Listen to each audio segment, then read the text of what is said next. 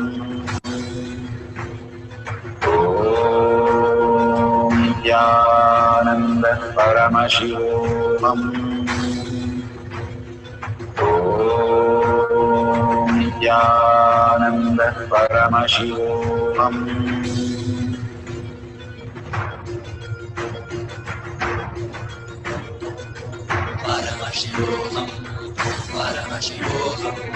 Let Paramashiva's third eye manifest in all our third eyes. Let the Amrita pour, let the Vani open up, manifest in all of us.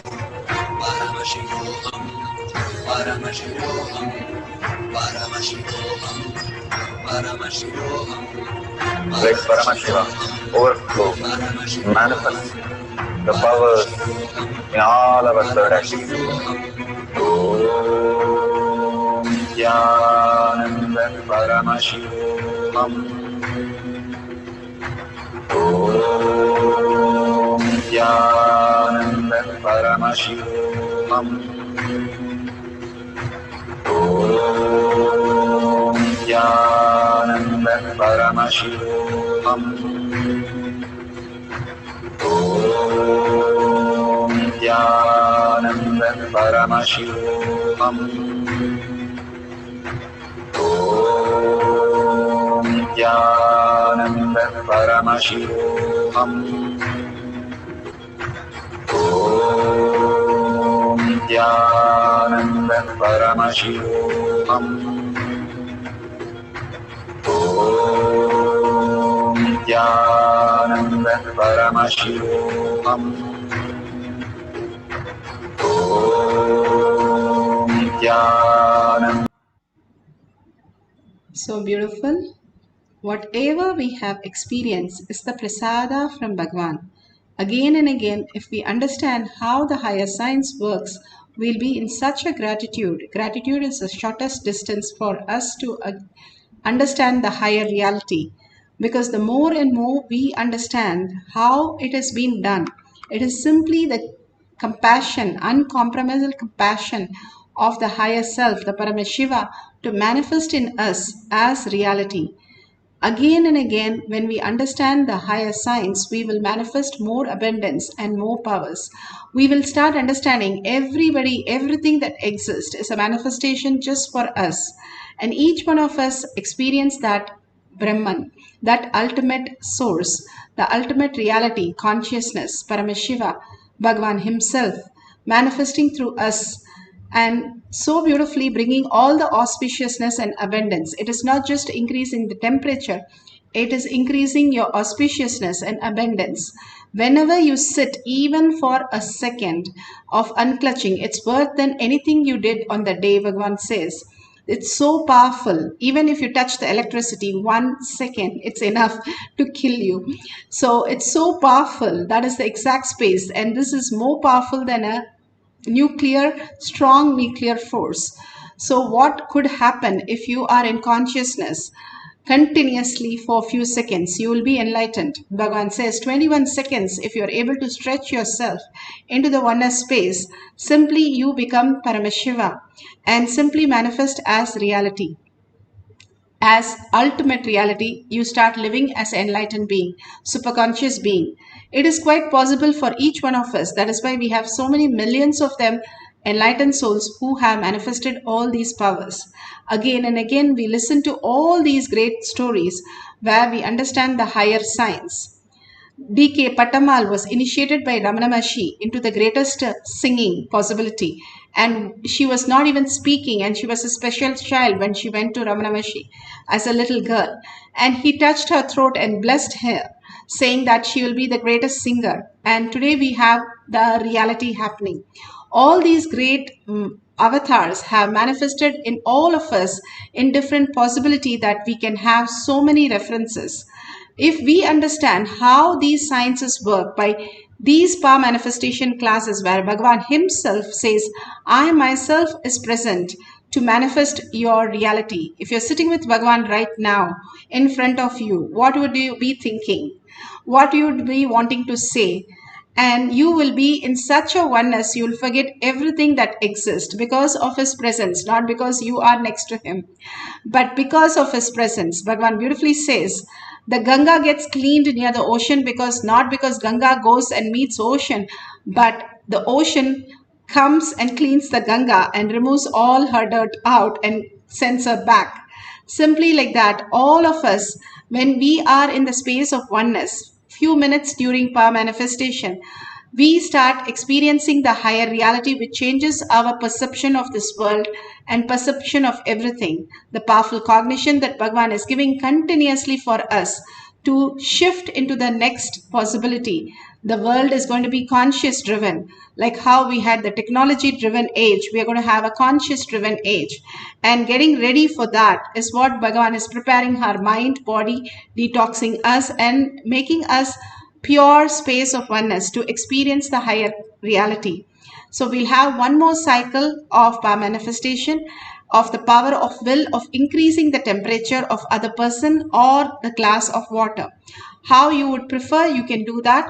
If you've already manifested, great, you can share that experience in the chat for others to be inspired and others to entangle with that message. If you're feeling like I'm not manifested, surrender everything to Bhagavan's lotus feet. Again and again, surrendering to Bhagavan's lotus feet will raise you to the higher reality. At Bhagavan's lotus feet, all that we exist, we understand, we know, drop it, drop everything. And simply you will see the manifestation happening. Once you understand that there is nothing for us here except experiences. The rays of the suns are equally powerful as the sun. The rays are experiencing the oneness of the sun and radiating. Same, each one of us is Paramashiva. Each one of us can radiate the same thing as Paramashiva and manifest all the reality, holding only that powerful cognition. Bhagavan says collective integrity, all of us sitting today now and manifesting the power of Paramashiva, power of will, is such an auspicious space. So let's start chanting intensely with a deep listening. Let's put away our cell phone for a few minutes and intensely start chanting and experience the oneness and raising the liquid temperature or your body temperature, and make sure you're authentically measuring it. And if you can video record or take a picture, that will be really nice. At the end of the session, we can share it with the world. So let's start chanting the Maha Vakya intensely. Nityananda Paramashivoham. Om Nityananda Paramashivoham. Om Nityananda Paramashivoham.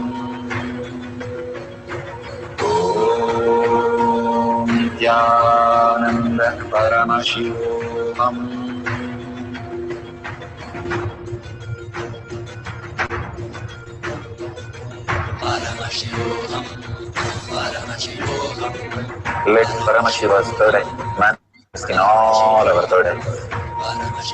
Let the Amrita pour, let the Vani open up, manifest in all of us.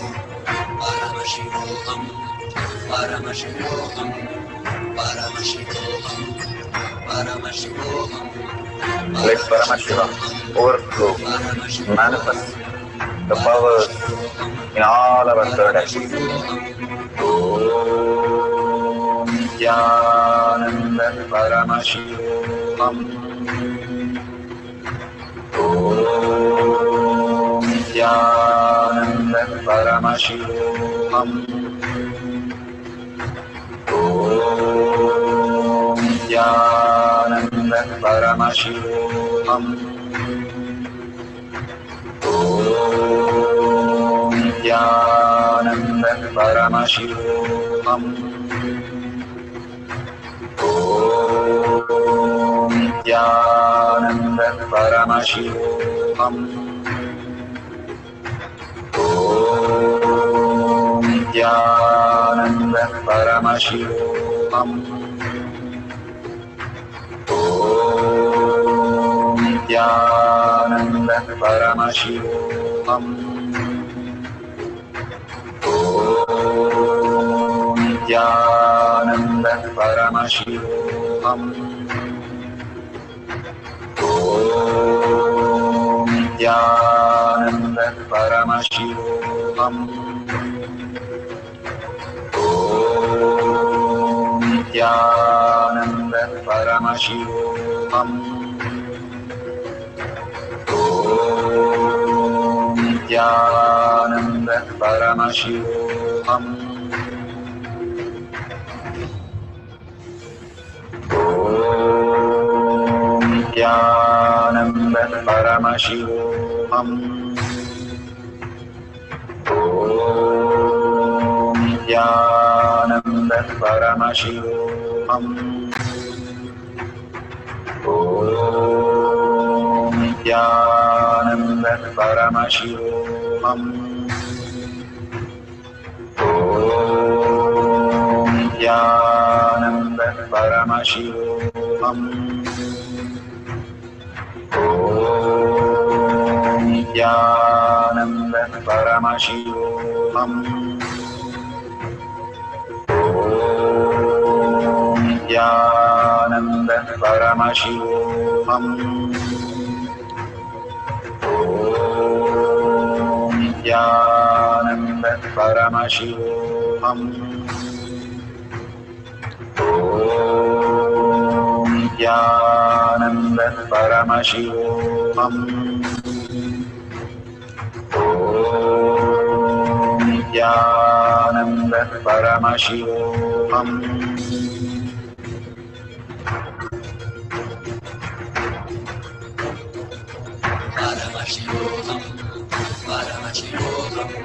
Let Paramashiva's third eye manifest in all our third eyes. Let the Amrita pour, let the Om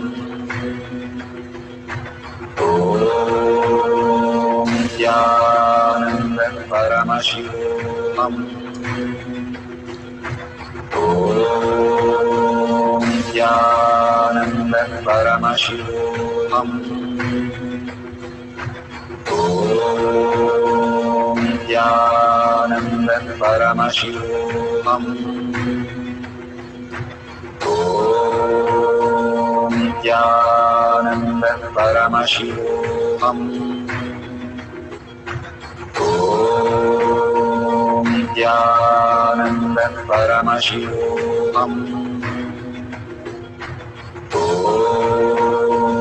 Nityananda Paramashivam Om Nityananda Paramashivam Om Nityananda Paramashivam Om Nityananda Paramashivam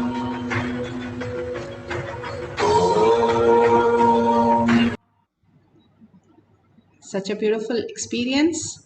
All of us can now open your eyes and measure the temperature.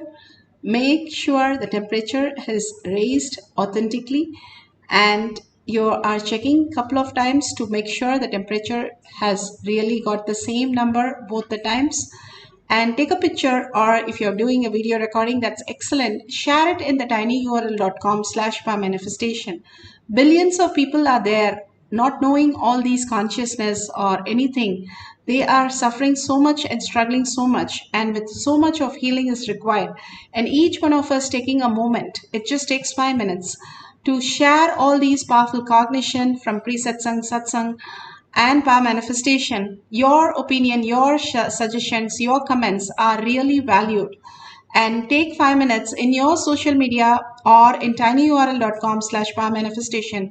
Just type one line how you experience the power manifestation. That will benefit so many millions of them out there who have no idea what is happening in life and why is it so chaotic and suffering so much. This will help them to get them to Bhagwan, Satsang and power manifestation, for them also to experience the oneness with Paramashiva. If you see a $sign at the end of the YouTube chat, please go ahead and click it and offer a unit of your currency. Why do we ask you to drop $1 every time? Is because more and more you offer the currency, your inner space becomes Kailasa. Again and again, when you go to the temple, we offer a dollar into the hundi, the first thing that we see after we enter the big doors of the temple is to offer something before we ask for something. All the time we ask for something, but if you go on offering, you will see you are in abundance of oneness with Paramashiva. So let's offer all our powerful cognition and power manifestation to Bhagwan's lotus feet and thank Bhagwan from the deepest of us, and with a deep yearning ask Bhagwan to make Paramashiva as your existential reality. Again and again, when we start praying that Bhagwan, that we are Paramashiva and Parashakti manifesting as oneness, we raise into the higher superconsciousness. And thanking each one of you here to experience this beautiful space of Paramashiva today. And let's end this session with the Purna Mantra. Om Purnamada Purnamidam Purna Purnamudashyate Purnasya Purnamadaya Purnameva Vashishyate. Om Shanti Shanti Shanti. Hari Om Tat Sat Sarvam Bhagavate Sri Nityanda Paramashivam Paduka Arpanamastu.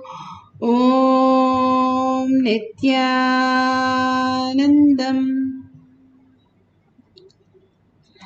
Thank you so much for attending all these sessions today with the blessing of Paramashiva. Make sure you're available at 6 p.m. tomorrow in the Zoom session for more manifestation sessions. Thank you, Nityanandam.